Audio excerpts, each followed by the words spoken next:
नमस्कार दोस्तों, मैं कक्षा 9वीं वार्षिक परीक्षा 2024-25 संस्कृत का प्रश्न पत्र लेके पूरे हल सहित उपस्थित हुआ हूँ।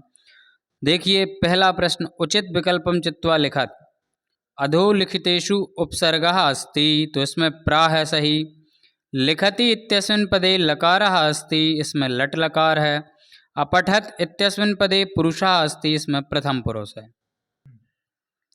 गच्छतु इत्यस्मिन् पदे लकारः अस्ति, इसमें लोट लकार है। अधिकारा इत्यस्मिन् पदे उपसर्गा अस्ति, इसमें अधि है। भविष्यामि इत्यस्मिन् पदे वचनम अस्ति, इसमें एक वचन है। प्रश्न दूसरा, कोष्ठकात् चित्वा रिक्त स्थानानि पूरयत्। खिन्नः बालः वाक्ये विशेष्य पदम अस्ति, बालः है। प्रियं वाक्यम इत्यस्मिन् विशेषण पदम अस्ति, प्रियम है। रात्रिः इत्यस्य पर्याय पदम अस्ति, निशा है। प्राचीनम इत्यस्य पर्याय पदम अस्ति, पुरा है। शीघ्रम इत्यस्य विलोम पदम अस्ति, मंदम है। विजयः इति शब्दस्य विलोम पदम अस्ति, पराजयः। प्रश्न तीसरा, उचित मेलनम कुरुत। पंचवटी इसमें है द्विगु समास। सदा एव इसमें वृद्धि संधि है। हरिहरौ इसमें द्वंद्व समास है। विद्यालयः दीर्घ संधि है। नियवसत न्यवसत है। यथाशक्ति ही इसमें अव्ययी भाव समास है। प्रश्न चौथा, शुद्ध वाक्यानां समक्षम आम, अशुद्ध वाक्यानां समक्षम ना। रमा शब्दः नपुंसकलिंगे भवति, ना है इसका।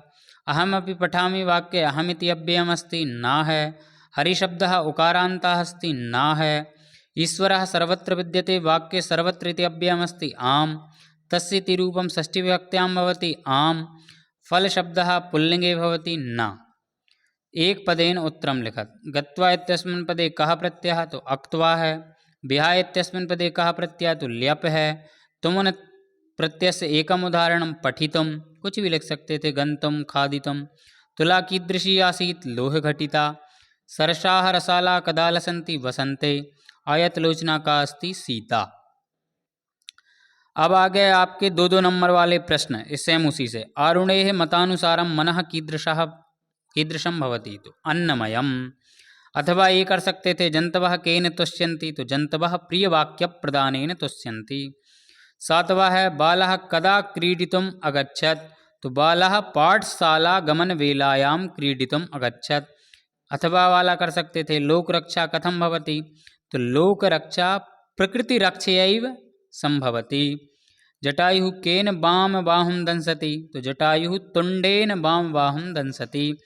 अथवा ये कर सकते थे, सलिलम तव वीणाम आकर्ण्य कथम उच्छलेत, तो सलिलम तव वीणाम आकर्ण्य सलीलम उच्छलेत।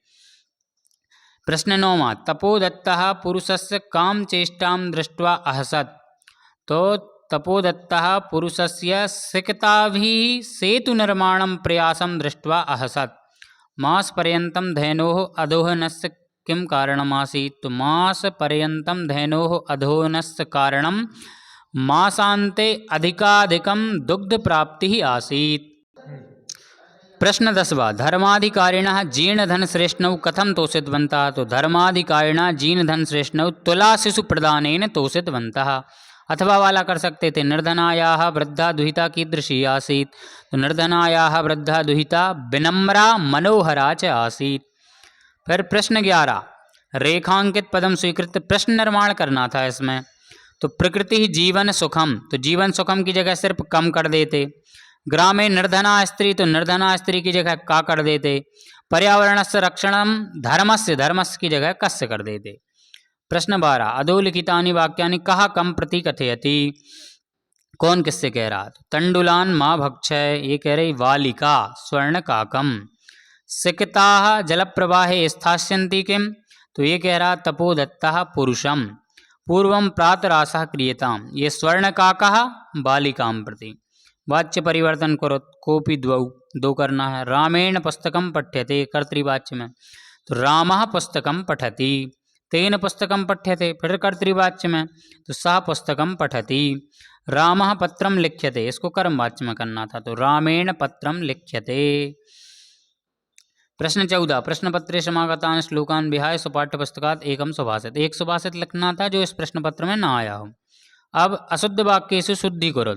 तो रामं नमः रामाय नमः। अहं पठति तो अहं पठामि। सः भोजनं कृत्वा गच्छसि की जगह आया था गच्छति। अब आना था रिक्त स्थान करना था, ये दिया है, इनमें से कोई चार करना थे। तो मनः अन्नमयं भवति, बालकः सिंहात् बिभेति, प्रभुभक्तं पापात् निवारयति, वृत्तं यत्नेन संरक्षेत्, मल्लिका स्वपतिं चतुर्थमं मन्यते, स्वादूनि भक्षकबलानि ते दास्यामि। प्रश्न 17वां, प्रदत्तैः वाक्यैः घटनाक्रमानुसारं लिखत। घटनाक्रम बताना था, तो सबसे पहले यही वाक्य जाता, सा सखी विषय तीर्थयात्राय काशी विश्वनाथ मंदिरम गच्छति। दूसरे नंबर पे यह जाता, उमा मासान्ते उत्सवार्थम दुग्धस्य आवश्यकता विषये चंदनम सूचयति।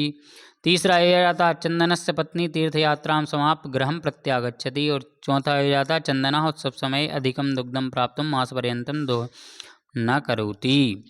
फिर आ जाइए 18वां, ये गद्यांश था, इसको पढ़कर ये देना थे।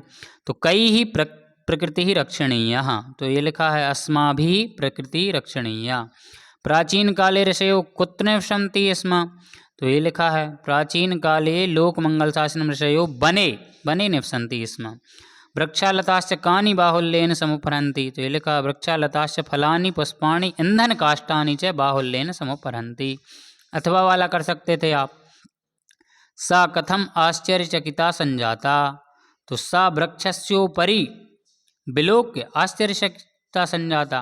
सा कदा तत्र उपासिता, तो सूर्योदयात् पूर्वमेव सा तत्र उपस्थिता। सा केन सोपानेन स्वर्णभवनम् आरोहत, तो सा स्वर्णसोपानेन स्वर्णभवनम् आरोहत। प्रश्न 19वां, ये पद्यांश था, इसको पढ़ के करना था। तो का तदा करुणो करुणा वाचो, तो इसमें लिखा सा, तो का की जगह आया था सा। गृद्धम कुत्र गतम ददर्श, तो गृद्धम वनस्पतिगतम ददर्श। आयत लोचना वनस्पतिगतम कम ददर्श, तो गृद्धम ददर्श। अथवा वाला कर सकते थे आप, प्रिय वाक्य प्रदानेन वाला, जंतवः केन तुष्यन्ति, प्रिय वाक्य प्रदानेन। कुत्र का दरिद्रता, वचने का दरिद्रता। किं वक्तव्यम, प्रिय वाक्यम वक्तव्यम। प्रश्न 20वां, ये नाट्यांश था, इसको पढ़ के इसके मनः कीदृशं भवति, तो मनः असितस्य अन्नस्य योनिष्ठा तन्मनः।